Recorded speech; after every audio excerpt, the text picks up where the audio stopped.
Hey folks, welcome back to another HP Gaming GameLINK video. Super excited today to be able to bring you a bit of a Kickstarter preview for the first time in a little while.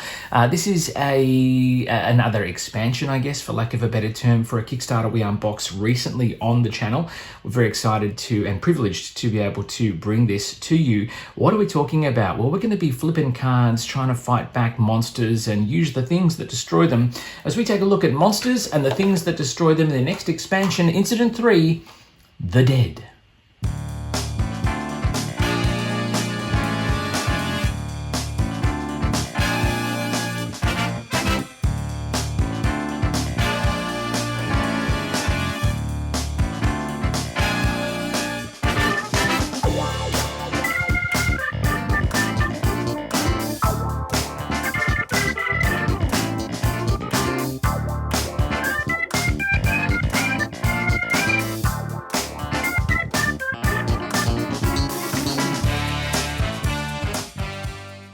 Hey folks, welcome back. For those of you who are watching the channel for the first time, welcome. My name is Matt and I know we're going to become the very best of friends.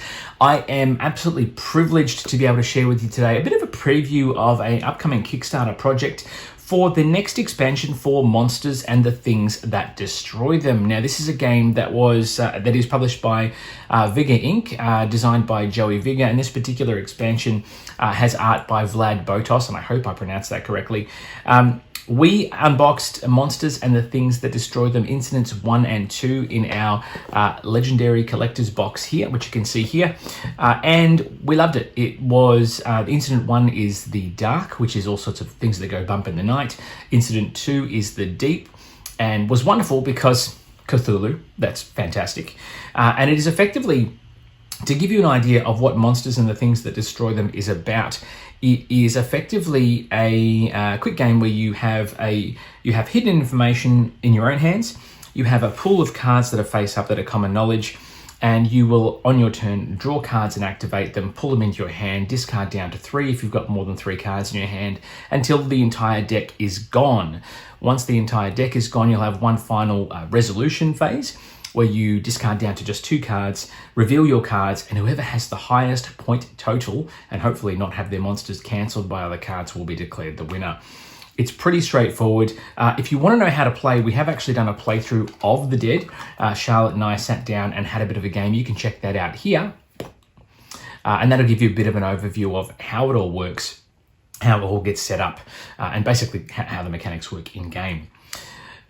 The Dead is the new expansion. It's going to launch on Kickstarter around about August 25th, I think. Don't quote me on that. There hopefully will be a link in the description of this video to the Kickstarter landing page.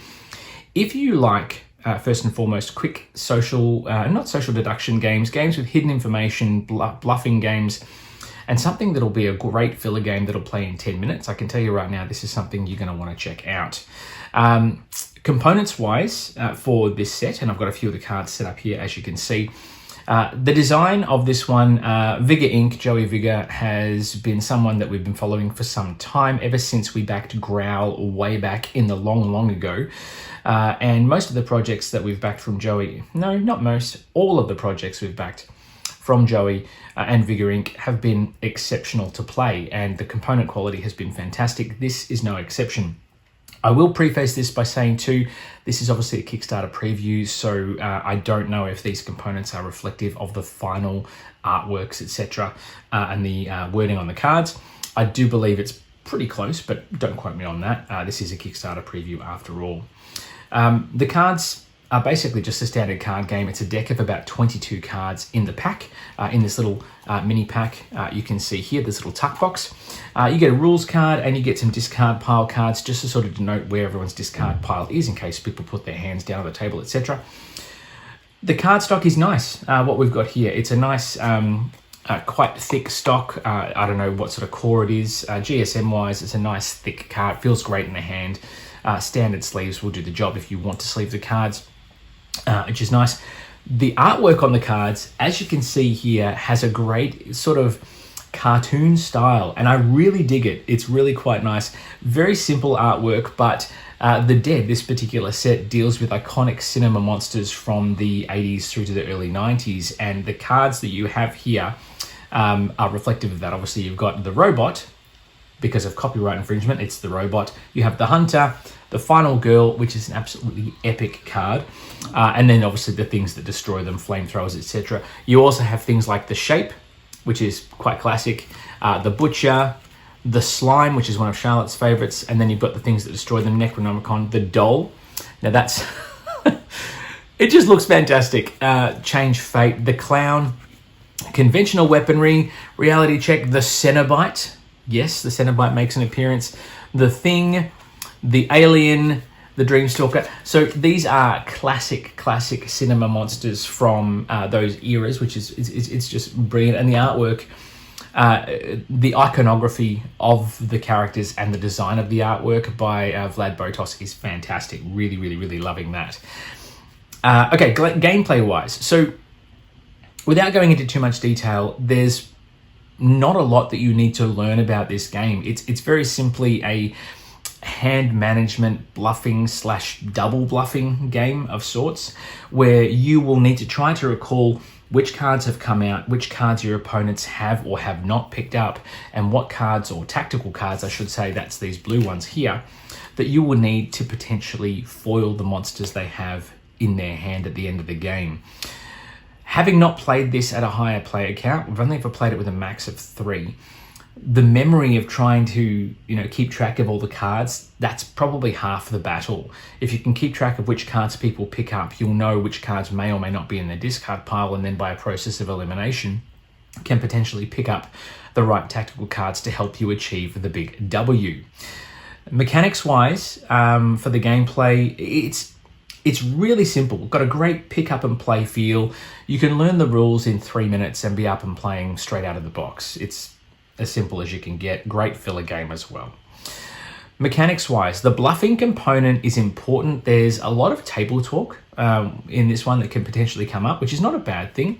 But you are meant to, as you draw a card, say the number of the card and the name of the card, just to help people remember what it is you've picked up before you replenish what is called the pool. And I think it's interesting that if you don't do that, it can make the game work in your favor because people may not be paying attention. So it's actually written in the rules that you do that. Hidden information game for the mechanics. Obviously, discard piles are not public knowledge unless a card allows you to look through someone's discard pile. You can look through your own, but you can't obviously look through someone else's. You have to keep the discard pile card in order because cards will dictate bottom, top, middle, etc. And the counter card hand management aspect is where some deep strategy comes into play. Not only do you need to keep track of what other cards your opponents are picking up, but because you're limited with a 3-card hand limit, you have to be really conscious of what you put into your discard pile or into the dead zone, which is a new feature specifically for this set.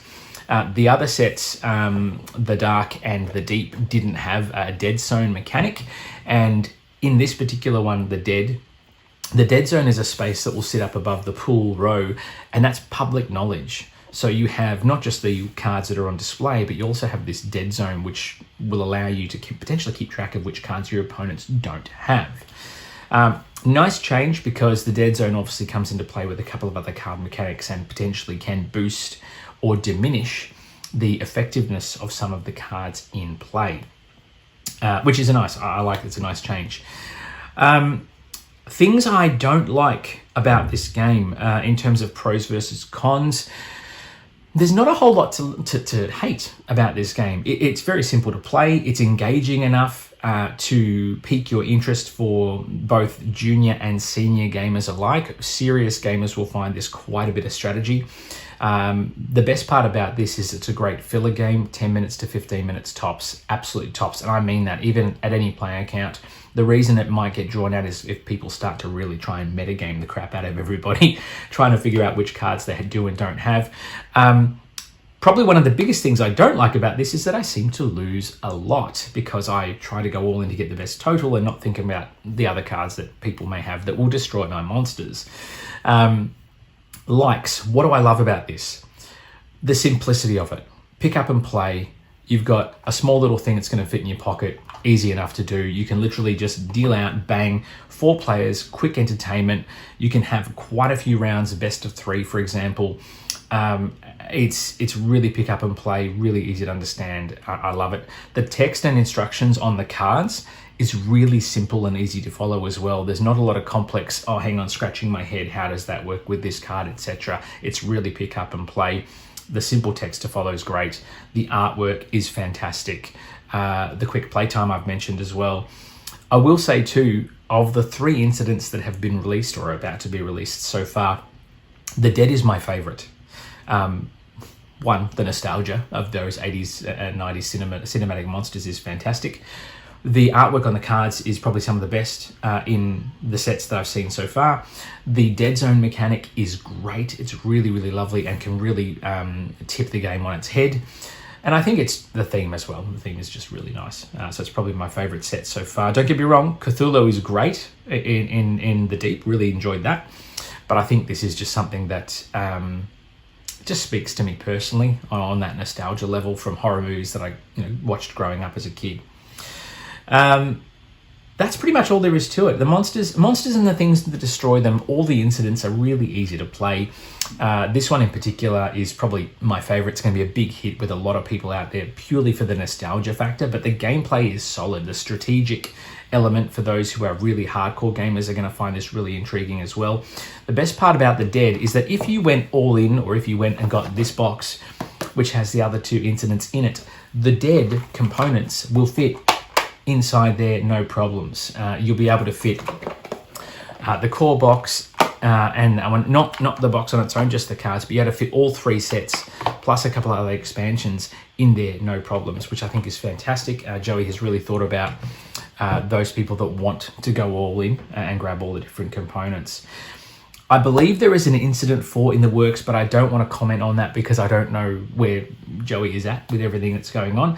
He's got another big project in the works that I think is coming to Australia very soon too. Those of you that are familiar with Growl will be familiar with the mechanics of this game, as it is a reskinning it's a bit of a Stranger Things flavor. I'm talking about Stranger Things Attack of the Mind Flayer, which is very much a Stranger Things themed variant of Growl. Check that out, looks fantastic. But there you go. This is a bit of a preview for monsters and the things that destroy them. The Dead Incident number 3, easily my favorite. Definitely worth a look. Check it out on Kickstarter. And if you haven't already, check out our playthrough as well. Thank you very much to all of our Patreon subscribers and all of our YouTube subscribers as well for allowing us to do all the crazy stuff we do here on the channel. Plenty more to watch right now, so you can always click on one of the videos you see on the channel and watch something fresh and new. As always, folks, get out there, be kind to each other, be social, play more games, and we'll see you back here at the table for some more epic gaming content very, very soon. Until then, though, it is bye for now.